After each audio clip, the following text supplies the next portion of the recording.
konsiderojnë punën e tij si kryeministër, aty shfaqen nuancat dhe aty Rama bie nga 64, bie në këtë që ne shohim që është 53. Dhe kjo është normale, absolutisht, kjo është normale, po. Por në përballjen That Berisha-Rama, Rama fiton me 2/3, nuk diskutohet. Atëherë, e kemi profesor Vikari në lidhje? Sì, mi sentite? Me dëgjoni? Po, allora professore, la sentiamo finalmente. Allora, parliamo dell'ultimo tabellone, quello più, diciamo, interessante, cioè per chi voteranno gli albanesi all'11 di maggio. Allora, vediamo il tabellone, parashikojmë tabelën për këtë votojnë shqiptarët në 11 maj, e poi il professore lei ci fa un piccolo commento. Atëherë, shikojmë tabela, ci può commentare, professore? Certo. Patjetër. Allora, atëherë. sì, lo vedo meglio anch'io. Perfetto. Prima di tutto, giusto una dopo sulla domanda di prima che mi Në bazë të pyetjes së mëparë që më vjen keq që nuk u dëgjua. Do më duhet të thoya që natyrisht të gjithë intervistuarit që kanë dhënë përgjigje ishin të njohur, njihnin persona që ne I propozuam. Come persone da andare a votare. Si, persona që duhet të shkonin votonin. Rispondo sì. Në këtë pikpamje, përgjigjem po ishin të njohur dhanë votën e tyre, opinionin e tyre në mënyrë direkte. Jo në bazë kush njihet pak më shumë dhe kush është më I famshëm dhe është normale dhe patjetër edhe opinioni rritet dhe madje mund të jetë më pozitiv. Për sa I përket votave, të dhënat janë shumë interesante sepse shohim Partia Socialiste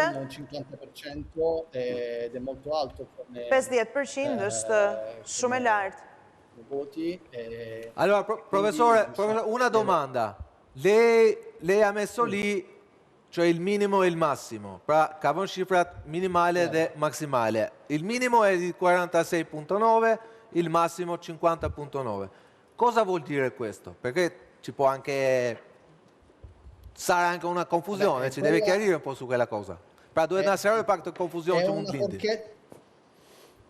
È una forchetta, diciamo, è una forchetta fisiologica di intenzione di voto. Naturalmente noi andiamo a calcolare qëllimeve të votës, është një ndasi në bazë qëllimeve të votës që ne I llogarisim për mos dhënë një të dhënë specifike sepse ka shumë element që mund të ndikojnë deri në fund, por në momentin vërtet që ne kemi shkuar të marim qëndrën specifike mes 46.9% dhe 50.9% është data perfekte 100%. Ne gjithmonë mbajmë atë kufi marsh, por historikisht ajo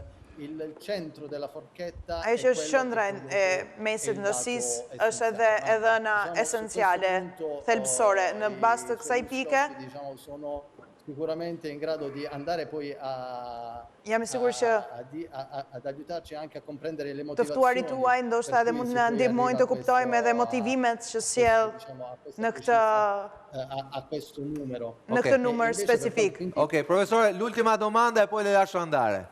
Gli indecisi 14.7 dice lei, cioè të pavendosuri 14.7%. Questi indecisi sono decisi di votare? Cioè stanno pensando o non sono decisi neanche per votare? Pra janë të vendosur për të votuar për të pavendosur për kë, apo janë të pavendosur për gjithësi?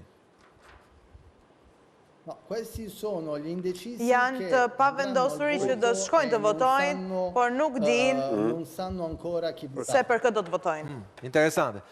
Professor Vicari, la ringrazio molto per la vostra presenza, per il vostro lavoro eccezionale, grazie mille di tutto e ci vediamo il prossimo lunedì.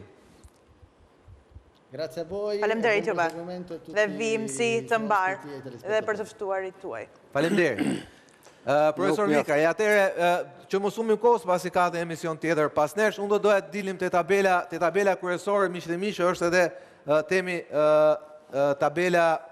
tabela më interesante, që është tabela e votimit. Atëherë qëndrojmë këtu. Kjo është tabela kryesore, Skënder. Atëherë shikojmë, Partia Socialiste në maksimum shkon më lartë se 2021, 48.7%, shkon deri në 50.9%, ndërkohë Partia Demokratike 39.4% zgjedhjet e fundit të drejtuara nga Lulzim Basha 25 prill 2021 nga idhulli Martin Lekës dhe ndërkohë që flasim për një shifër që në dukje nuk është një shifër e pakët krahasuar me rezultatet historike që ka Partia Demokratike, do dohet ditë lapsi këtu që ta nënvizoj pak. Atëherë shikojmë, Partia Demokratike është 37%, ndërkohë që në 2021 ka qenë 39.4%. Por kujdes, tu mungon një element i rëndësishëm që është Partia e Lirisë, pra Lëvizja Socialiste për Integrim, e cila ka dalë, Landi sa ka dalë në gati 6%. Pra, e krahasuar jemi në mes të fushatës, nuk është një shifër e keqe me ato që 24 partitë e Berishës janë shumë më pak se sa 2 partitë e Lulzim Bashës dhe Monika Kryemadhit. Kaq. 2021 me 2025. Landi? Atëherë do doja të komentoje pak dhe Sokol lutem. Do doja të komentoje pak edhe rezultatin e Partisë Socialiste. Është identik Sokol sepse kur thot minimal, maksimal, zakonisht merret e mestmja. Okej, Landi, Këto dona na kanalizojnë 3 pika. Arrin në këto zgjedhje Partia Socialiste të ripërsërit rezultatin e 2017-2021 me këto dhëna, nëse vazhdon deri me datë 11 maj, po. 2. Partia Demokratike bashkë me koalicion, pra koalicioni mallështor është nën kuotat e 2021, madje nën kuotat rreth 6% që është goxha.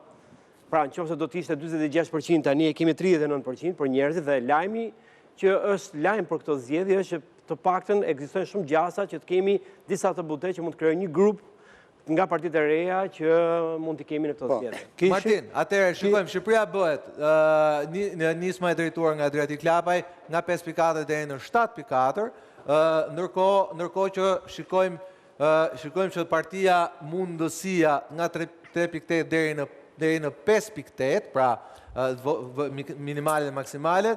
Partia Social-Demokrate e drejtuar nga Tom Doshi është nga 1.4 në 2.4, po këtë të dhënë dua ta nënvizoj pak se është shumë e rëndësishme, pasi shikoni krahasimin me zgjedhjet e 2021 për të kuptuar se sa i saktë është ky sondazh.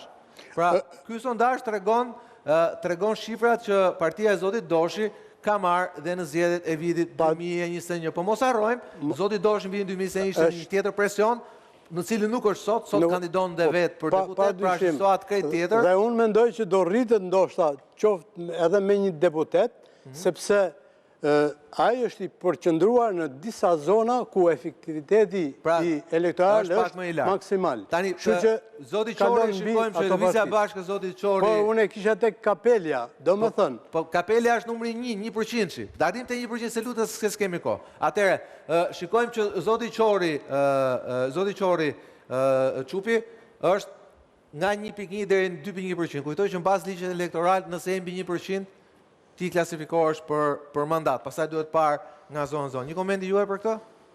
Shiko, kjo është një lëvizje e cila s'është përcaktuar ende nëse është e thellë e majt apo është e majt e moderuar.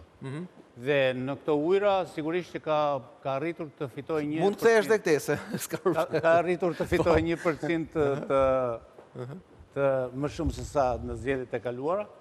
Po, unë kam përshtypjen se nuk është kjo çfarë zgjidh lëvizjen. Shpejt, lutem se jemi shumë vënë me... Mendoj se, aty që tha Martini, mendoj se Partia Social-Demokrate e Tom Doshit do jetë një surprizë mes këtyre të... Ta shikojmë. Surprizë pozitive apo negative, Basha që nuk shkon, mezi shkon tek 1%? Surprizë negative për sa i përket frontit opozitar, i cili ndoshta mund të ekzistonte mundësia që mbas zgjedhjeve mund të bashkoheshin dhe të krijonin një numër caktuar deputetësh. Dhe shikonin fakt se ka një 9.6% jeton partitë të tjera dhe që janë kryesisht partitë shkëputura, formacion shkëputura nga Partia Demokratike.